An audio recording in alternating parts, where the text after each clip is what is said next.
Hello friends, Prakash institute of computer education में आपका स्वागत है। लिखने के लिए मुझे ये पूरा बाइनरी कोड तैयार करना पड़ेगा। इसी प्रकार से विजय के लिए मुझे ये बाइनरी कोड तैयार करना पड़ेगा, परंतु आप देख सकते हैं कि इसको याद रखना बहुत ही मुश्किल है। ये केवल दो सामान्य नाम हैं, इसके अलावा भी हम काफी सारे बाइनरी कोड्स तैयार करते हैं। तो इसका अर्थ ये हुआ कि हमें ये कोड्स याद रखने की आवश्यकता नहीं है, हमारे लिए ये कार्य कंपाइलर करेगा। इसको हम इस प्रकार से कह सकते हैं कि बाइनरी कोड्स को जनरेट करने का या मशीन कोड्स को जनरेट करने का कार्य कंपाइलर का रहता है। तो यहाँ पे जो अगला क्वेश्चन है उसका आंसर हमें पहले ही प्राप्त हो जाता है, व्हाट इज ए कंपाइलर। तो यहाँ इस क्वेश्चन को हम ध्यान से समझते हैं। देखिए, हमारे पास जो यूजर है उसके अनुसार वो इंग्लिश में तो कार्य कर सकता है, परंतु वो बाइनरी में कार्य नहीं कर सकता। परंतु ये जो राइट साइड पे कंप्यूटर है, इसके अनुसार ये केवल बाइनरी में कार्य कर सकता है। तो यहाँ पे कंपाइलर जो है वो एक सॉफ्टवेयर है जिसका कार्य हमारी इंग्लिश की सिंपल इंस्ट्रक्शंस को बाइनरी लैंग्वेज में बदलना और उसको कंप्यूटर तक पहुंचाना होता है।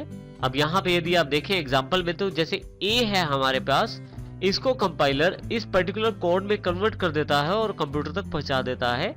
इस प्रकार ये कंपाइलर हमारे लिए एक ट्रांसलेटर का कार्य करता है, जिसमें हमारे द्वारा दी गई इंस्ट्रक्शंस को ये कंप्यूटर के द्वारा समझी जा सकने वाली इंस्ट्रक्शंस में बदल देता है। इस बात को समझने के लिए हम इस एग्जांपल को देखते हैं। लेफ्ट साइड में देखें, हमारे पास एक सिंपल सी लैंग्वेज में दिया गया प्रोग्राम है। यदि आप यहाँ भाषा का ध्यान दें तो सामान्य इंग्लिश का प्रयोग किया गया है, जिसमें मेन, प्रिंटफ, हेलो फ्रेंड्स जैसे शब्दों का इस्तेमाल किया गया है कुछ ब्रैकेट्स के साथ।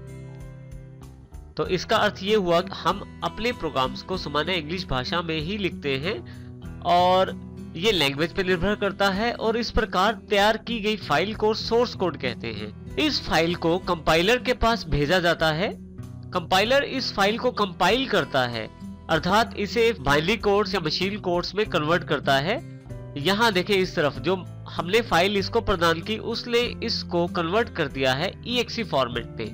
EXE का अर्थ है एग्जीक्यूटेबल फाइल, जिसको हम डायरेक्ट रन कर सकते हैं, और यहाँ पे इसको हम C++ के संदर्भ में देखना चाहते हैं।